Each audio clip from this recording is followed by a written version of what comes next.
நம்ம சேனல் சார்பாக உங்கள் எல்லாருக்குமே அன்பான வணக்கம். ஆவணி மாத ஷஷ்டி திதியில் முருகப்பெருமானை மனதார நினைத்து இந்த ஒரு மந்திரம் சொன்னோன்னா உடலில் ஏற்படும் எந்த விதமான நோய்களாக இருந்தாலும் அந்த நோய் தீர்வதற்கான ஒரு அற்புதமான மருந்து இந்த மந்திரம் அப்படிங்கிறத பற்றி இந்த பதிவில் இந்த ஒரு மந்திரத்தை நம்பிக்கையோடு முருகப்பெருமானை நினைத்து சஷ்டி திதியில் ஆரம்பித்து 7 நாட்கள் சொன்னோன்னா 7 நாட்களில் அதற்கான முழு பலனையும் பெறலாம் அப்படிங்கிறத பற்றியும் இந்த பதிவில் நம்ம தெரிஞ்சுக்கலாம். வணக்கம். நம்ம சேனலுக்குள்ளே உங்கள் எல்லாரையும் வரவேற்கிறதுல எனக்கு ரொம்ப சந்தோஷம். இறைவனோட ஆசிர்வாதம் எல்லாருக்கும் கிடைக்கட்டும். மாதந்தோறும் ஷஷ்டி திதி வரும். அது முருகப்பெருமானுக்கு உகந்த ஒரு அற்புதமான நாளாகவே பார்க்கப்படுது. ஆவணி மாத சஷ்டியில் வரும் அந்த ஒரு நாள் செப்டம்பர் 9ஆம் தேதி திங்கட்கிழமையோடு சேர்ந்து வருது. முருகப்பெருமானுக்கு ரொம்பவே உகந்ததான இந்த சஷ்டி திதி, சஷ்டியில் முருகனை வணங்கி வழிபாடு செய்தோன்னா சங்கடங்கள் அனைத்தும் தீர்ந்துவிடும் அப்படின்றது உண்மை. சஷ்டி திதியில் விரதமிருந்து கந்தனை வழிபடுபவர்கள் காலை முதல் மாலை வரை விரதம் மேற்கொள்வார்கள் அப்படின்னும், திரவ உணவு மட்டுமே எடுத்துக்கொண்டு விரதம் மேற்கொள்பவர்களும் நிறைய பேர் இருக்காங்க. அது மட்டுமல்ல, சில பேர் சொட்டு தண்ணீர் கூட அருந்தாமல் விரதம் இருப்பவர்களும் இருக்காங்க.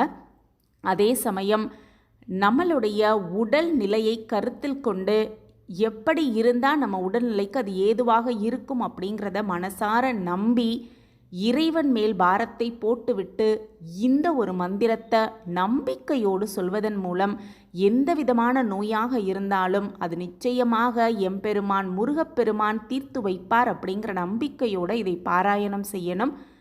7 நாளில் அதற்கான பலனை பெற்றுக்கொள்ளும் ஒரு அற்புதமான மந்திரம்.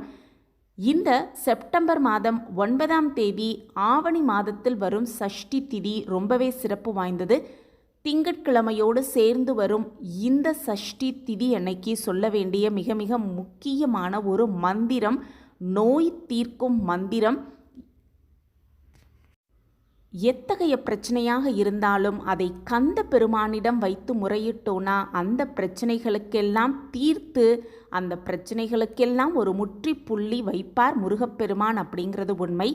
தீராத நோய்களை எல்லாம் தீர்த்து வைப்பார் அப்படிங்கிறது உண்மையான ஒரு வாக்கு.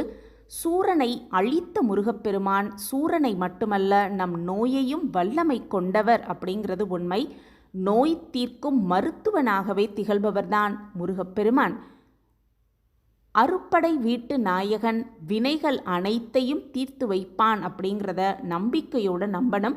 முருக மந்திரம்: ஓம் பாலசுப்ரமணிய மகாதேவி புத்ரா சுவாமி வர வர ஸ்வாஹா. திரும்பவும் சொல்கிறேன். ஓம் பாலசுப்ரமணிய மகாதேவி புத்ரா சுவாமி வர வர ஸ்வாஹா. ஓம் பாலசுப்ரமணிய மகாதேவி புத்ரா சுவாமி வர வர ஸ்வாஹா. இந்த மந்திரத்தை உடல் நிலை சரியில்லாதவர்கள் உச்சரிக்க முடியும் அப்படின்னா கண்டிப்பாக இந்த மந்திரத்தை பாராயணம் செய்யலாம். அப்படி முடியலை, அவங்களால படிக்கக்கூடிய சூழ்நிலையில் அவங்க இல்லை அப்படிங்கிற பட்சத்தில் அவங்களுக்காக யார் வேண்டுமானாலும் இந்த மந்திரத்தை ஜெபிக்கலாம், பாராயணம் செய்யலாம். அதே போல் முருகப்பெருமான் குடியிருக்கும் கோவிலுக்கு சென்று நோய்வாய்ப்பட்டவர்களுக்காக முருகப்பெருமான் சன்னதியில் நின்று இந்த மந்திரத்தை சொல்வது அப்படிங்கிறது கூடுதல் பலனை பெற்றுத்தரும் அப்படிங்கிறதே உண்மை. இந்த ஒரு மந்திரத்தை ஆவணி மாத ஷஷ்டி திதியில் ஆரம்பித்து தொடர்ந்து 7 நாட்கள் இதை சொல்லிக்கொண்டே வர உடல்நிலையில் நல்ல மாற்றம் ஏற்படுவதை கண்கூடாக உணரலாம். நோய்வாய்ப்பட்டவர்களுக்கான ஒரு சிறந்த மருந்தாகவே இந்த ஒரு மந்திரம் பார்க்கப்படுது. தொடர்ந்து இந்த மந்திரத்தை 7 நாட்கள் சொல்லிக்கொண்டே வர தீராத நோயும் தீரும், சகல தோஷங்களும் விலகும், எதிர்ப்புகள் எல்லாம் தவிடு பொடியாகும் அப்படிங்கிறது 100% உண்மை.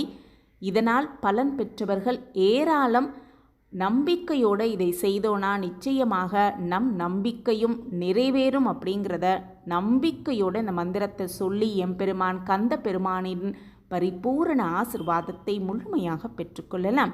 இந்த பதிவு உங்களுக்கு பயனுள்ள பதிவாக இருக்கும் அப்படின்னு நான் நம்புகிறேன். நம்ம சேனலில் நீங்கள் ரொம்ப ஆதரவு கொடுத்துக்கிட்டு வரீங்க. எனக்கு ரொம்ப சந்தோஷம். உங்கள் ஆதரவு மென்மேலும் எங்களுக்கு கிடச்சிக்கிட்டே இருக்கும் அப்படிங்கிற நம்பிக்கையோட மீண்டும் ஒரு புதிய பதிவில் பார்க்கலாம். இந்த பதிவு உங்களுக்கு பிடிச்சிருந்ததுன்னா லைக் பண்ணுங்கள், ஷேர் பண்ணுங்கள், அப்படியே ஒரு கமெண்ட்டையும் போட்டுருங்க. உங்கள் கமெண்ட் தான் எங்களுக்கு மிகப்பெரிய ஒரு ஊக்கமாகவே இருக்கும். மீண்டும் ஒரு புதிய பதிவில் பார்க்கலாம். நன்றி, வணக்கம்.